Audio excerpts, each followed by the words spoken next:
નમસ્કાર મિત્રો, લોકકથાઓ અને ગુજરાતી ફિલ્મો વિષય ઉપર આજે આપણે સાંભળીએ ગુજરાતના ખૂબ જ પ્રતિષ્ઠિત અને પ્રખ્યાત એવા લોકગાયક, અભિનેતા અને સાહિત્યકાર એવા શ્રી અરવિંદ બારોટને. તો આવો અરવિંદ બારોટના મુખે જ સાંભળીએ એમની વાતો. મારી પાસે એ જ મેટર છે કારણ કે હું ટેકનિકનો માણસ નથી. મારી પાસે ટેકનિકલ વાત નહીં આવે. હું જે વાત કરીશ એ ક્રિએટિવ હશે. એટલે હું મારું કામ જ એ છે સર્જનાત્મક પાસામાં મેં કામ કર્યું. ફિલ્મોમાં કામ કર્યું છે પણ ક્રિએટિવ કામ કર્યું છે. ટેકનિકલ મને બહુ નથી ખબર પડતી. અને બીજું હું શબ્દનો અને સૂરનો માણસ છું. એટલે હું જે કંઈ વાત કરીશ એ જીવન સાથે સીધી કનેક્ટેડ હશે એ વાત કરીશ. જીવનલક્ષી વાત કરીશ. આમે પહેલા જીવન હોય પછી શાસ્ત્ર હોય. શાસ્ત્ર સીધું નથી આવતું. ચોરી કરવી એ ગુનો છે, કાયદેસર ગુનો છે, કારણ કે કાયદો છે એવો. પણ કાયદા નહોતા ત્યારે ચોરી કરવી એ પાપ તો હતું જ. લોકની પાસે જે કાયદાઓ નહોતા ત્યારે આવી જે સમજણ હતી એ જીવન હતું. પછી શાસ્ત્રો રચાયા. શાસ્ત્રીય સંગીત આપણે જેને કહીએ છીએ ક્લાસિકલ રાગ, માલગુમ, સરબારી, કાંડા, ભૈરવી, કરાવતી, જયજયવંતી, આ બધા રાગ છે ને એ કે આકાશમાંથી નથી આવ્યા કે નથી કોઈ બનાવ્યા. જંગલમાં રહેતો, પર્વતની તળેટીમાં રહેતો, નદી કિનારે રહેતો, સાગર કિનારે રહેતો માણસ જ્યારે તેની પાસે ભાષા પણ નહીં હોય, લિપિ પણ નહીં હોય, ત્યારે અનુભૂતિ તો હતી જ. જ્યારે રાજી થતો હશે ત્યારે નાચતો હશે અને નાચતી હશે. ત્યારે લગ્ન સંસ્થા પણ નહોતી એ વખતની વાત કરું છું. અને પછી એના શબ્દો નહોતા, ભાષા નહોતી, પણ પક્ષીઓના કલરવ, ટહુકારની નકલ કરી માણસ અવાજ કાઢતો હતો. જાતના હા હા એ બધા અવાજમાંથી ધીમે ધીમે શબ્દો થયા. અને પક્ષીઓની નકલ કરીને ગાતો થયો. પહેલું ગીત તો ત્યારે શરૂ થયું શબ્દ વગરનું. એ નાચતો એક પાસે સ્ટેપ્સ નહોતા પણ નૃત્ય તો હતું. તાપણાની ફરતો નાચતો હોય આદિવાસી. તો નૃત્ય અને સંગીતનો જન્મ છે એ ભાષાની ઉત્પત્તિની પહેલા થયો છે. અને પછી મુદ્રિત સાહિત્ય નહોતું, છાપકામ નહોતું, લખાણ નહોતું, લિપિ નહોતી, ત્યારે ભાષા હતી. ભાષા જન્મી ચૂકી હતી. અને વર્ષો, સદીઓ પછી, કદાચ 200, 500, 1000, 2000 વર્ષ પછી ધીમે ઘાટ ભરાયેલો છે. અને વાર્તા આપણે જેને આજે વાર્તા કહીએ તે અસ્તિત્વમાં આવી હશે. આજે જે સાહિત્ય છે, આજે જે કવિતાઓ, કાવ્ય સંગ્રહો આવે છે, મહાન કવિઓ, મહાન લેખકો જે સર્જન કરે છે, એના મૂળમાં લોકગીત અને લોકકથાઓ છે.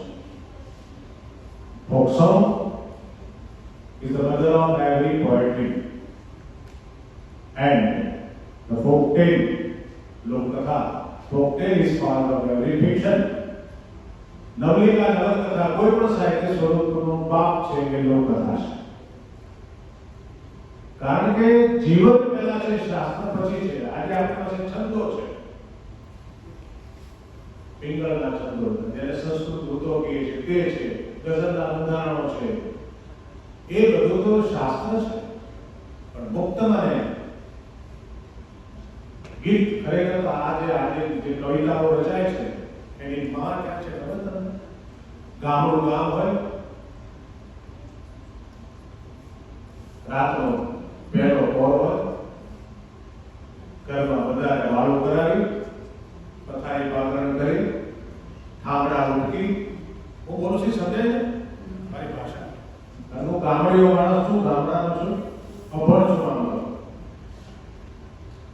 એટલે હું જે બોલું તે સમજાય તો જ એ ભાષામાં વાત કરું, એટલે આપણે જે ફાવે એ ભાષામાં વાત કરું. બરાબર છે? તમારો હોકારો આવતો જ નથી. તમને જે હા એ ભાષામાં હતું ને. ભાઈ છે ને, હું વક્તા નથી, હું ડાયરાનો માણસ છું. અને મને ભાષણ નથી આવડતું. મને વાતો કરતા આવે છે. વાતો જ કરવાની. બસ વાતો જ કરવાની. અને વાતમાં જ પંથ કપાય. વાત કરતા કરતા એ મુંબઈ જાઓ તો ટ્રેનમાં કોઈ સંગાથી વાતચીત કરવા વાળો હોય ને તો જલ્દી બોલી આવે. એમ જીવનમાં આપણે સંગાત જોઈએ. પછી એ પરિવારનો હોય કે મિત્રોનો હોય કે ચાહકોનો હોય. સંગાત વગર અને વાતચીત વગર તો નથી કાઢી શકાતું. એટલે હું તો વાતચીતનો માણસ છું. હા, તો વાત કરું છું એ ગામડા ગામની આવી એક રાતનો પહેલો હોય, ઘરની પાયમાના હોવાનું હોય, એનડીપી હોય. એ કામકાજમાંથી ભરવાની અને એકદમ બધાને પથારી કરી સુવડાવી પછી પોતે ડેરી આવે પોટલે બેઠી હોય ત્યાં બે ત્રણ આજુબાજુની બાઈકો આવીને બેઠી હોય તો એક શેરીમાંથી બીજી પાંચ આવે, બીજી શેરીમાંથી બીજી પાંચ આવે, એમ લગભગ 15-20 સ્ત્રીઓનું ટોળું થાય અને વાતો કરે.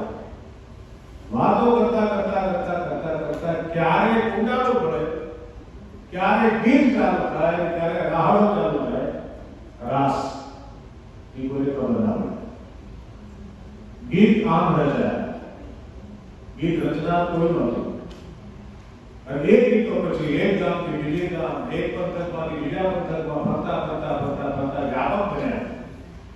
અને પછી જ્યારે ભાષા ઘડાણી નરસિંહ મહેતા, રહેમાન આપણે આપણી નજર પહોંચે ત્યાં સુધી પછી એ કવિતાનો ભાગ આજના કવિઓ સુધી, આજના લેખકો સુધી પહોંચ્યો છે.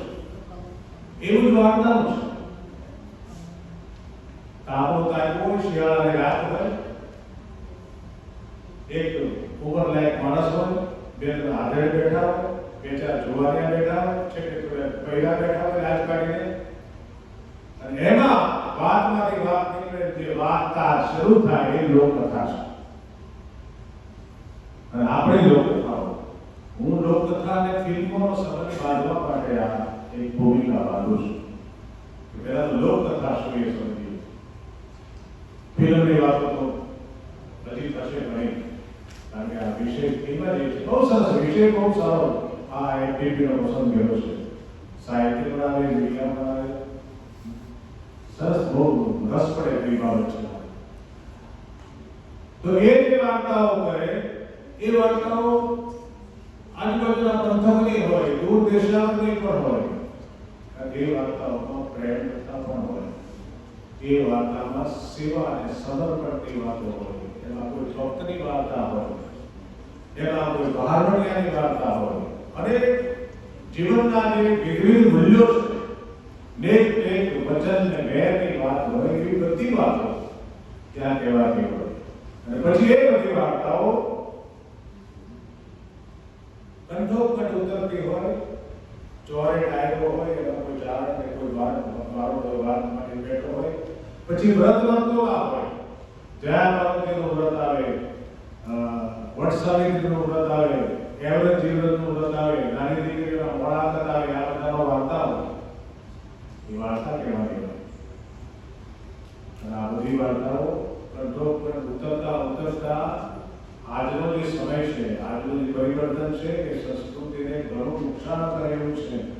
પણ તેમ છતાં ઝવેરચંદ મેઘાણીએ આજથી 70 વર્ષ પહેલા આ બધું ગ્રંથસ્થ કર્યું અને લોકો સુધી પહોંચ્યું, કોલેજો સુધી પહોંચ્યું, હાઈસ્કૂલ સુધી પહોંચ્યું, લાઇબ્રેરીમાં પહોંચ્યું, યુનિવર્સિટીમાં પહોંચ્યું અને ઘેરે ઘેરે પહોંચ્યું.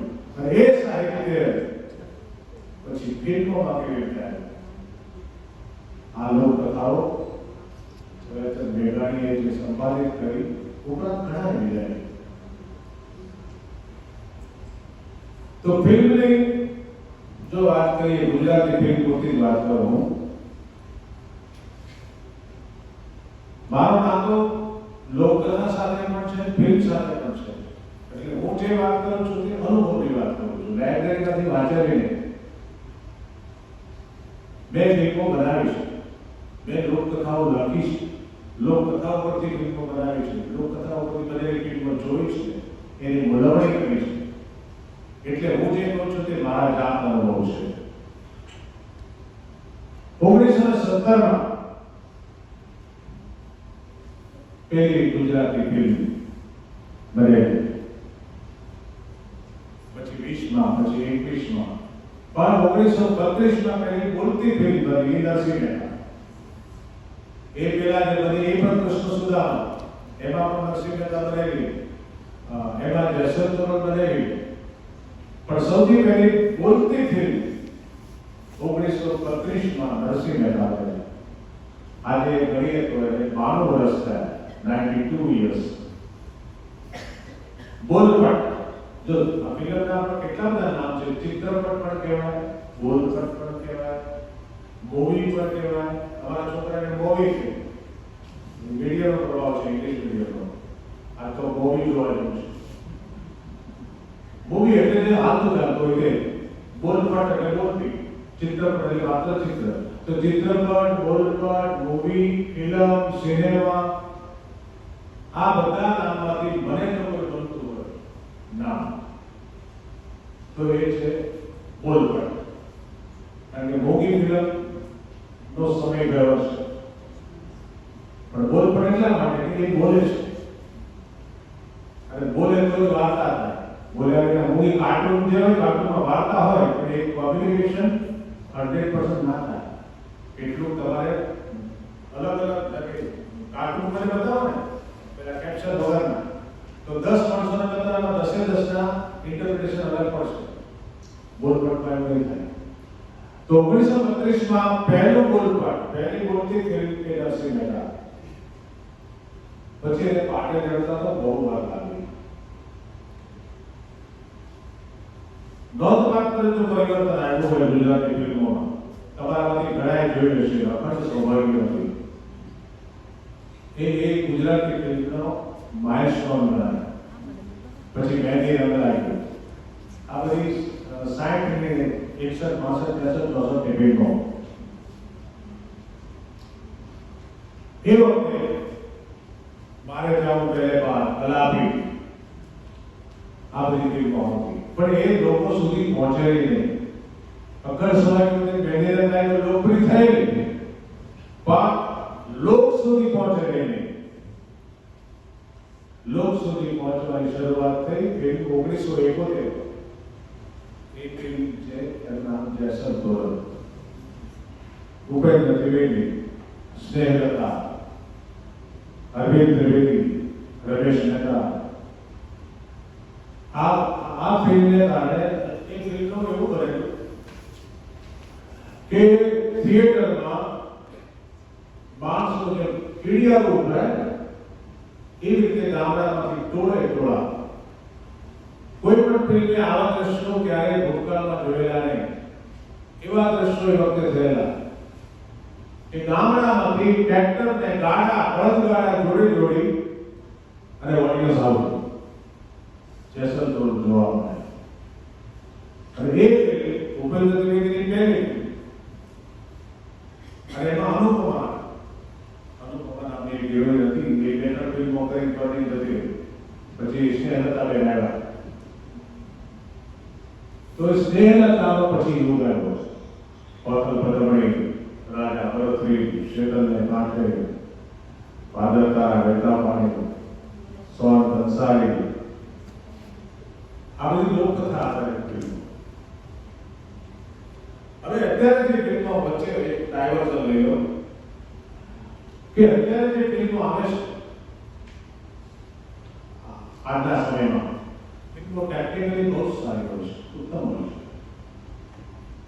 એમાં કામ કરનારા એટલે એના પ્રોડ્યુસર, એના રાઇટર, એના ડિરેક્ટર, એક્ટર્સ બધા ટેલેન્ટેડ, જબરદસ્ત ટેલેન્ટ છે એ લોકોમાં. પણ દિશા નથી. આજની ફિલ્મ પાસે દિશા નથી, કારણ કે જે દિશા જે હતી એની આ લોકો ઠેકડી ઉડાડી. આ શહેરી પ્રજાએ ભૂપેન્દ્ર ત્રિવેદી અને સ્નેહલતાની ફિલ્મો આવતી ને, એ બધી લોક સાથે જોડાયેલી હતી, લોક કનેક્ટ થતો એની સાથે. લોકોને પોતાની ભાષા, પોતાનો પરિવેશ, પોતાનો પહેરવેશ, પોતાની વાત, પોતાનું ગામ, આ હતું ને એટલે ટોળા. પણ આજની ફિલ્મ, I don't criticize, કોઈની હું આલોચના નથી કરતો, પણ આ લોકો જે એ વખતે એમ કહેતા હતા કે ગુજરાતી ફિલ્મોમાં કામ કરવો ભોગી વાસવા એટલે હોતું નથી. આજે એ લોકોને હેલા જેવી ફિલ્મ બનાવવા માટે લોકકથાનો આશરો લેવો પડ્યો. એ ફિલ્મ શું કરી છે તમે જોઈ શકો છો. હિન્દી ફિલ્મોમાં પણ ઘણી લોકકથાને આધારે ફિલ્મો બની છે. લોકગીતો સચિન દેવબર્મન, નૌશાદ, જયદેવ આ બધાએ જેટલા લોકગીતોના આધારે ગીતો બનાવ્યા છે એટલા જ ટક્યા છે, વધારે ટક્યા છે. દયા રે દયા સળગેલો પાપી બિછુઆ આ ઉત્તરાખંડનો લોકગીત છે. મારો કહેવાનો મતલબ એ છે કે લોક સાથે જોડાયેલી લોકકથા, લોક સાથે જોડાયેલું લોકગીત, લોક સાથે જોડાયેલી ફિલ્મ. હું એમ નથી કહેતો કે બધી ફિલ્મો આમ જ હોવી જોઈએ, પણ આના તરછોડી ન શકો. You can't ignore. કારણ કે આ દેશની 70% પ્રજા ગામડાની છે. શહેરોમાં રહેતી હોવા છતાં ગામડાની છે. દાદા હોદી કરી વાગડની વઢિયારી સાસુ એ કોઈની શું દીકરી શું તકલીફ જાડવા બાળ મુવારા એવી ઢોળ પરણે જાડવા બાળ કુવારા. હું તમને પૂછું મારી પ્રકાશ ગણેશા ધર્મ તારો સંભાળે. તારી વેડલીને બુડવા નહીં દઉં, તારી લાવણીને બુડવા નહીં દઉં. જારે જારે એમ તો રગ કે છે જે કામ થેનાર સતીરાણી આ જેટલા માથાના વાળ રે એટલા એકરમ મેં કર્યા એ સતી એટલા કાળા કામા મેં કર્યા. તોરા રે એમ જે સદ કે છે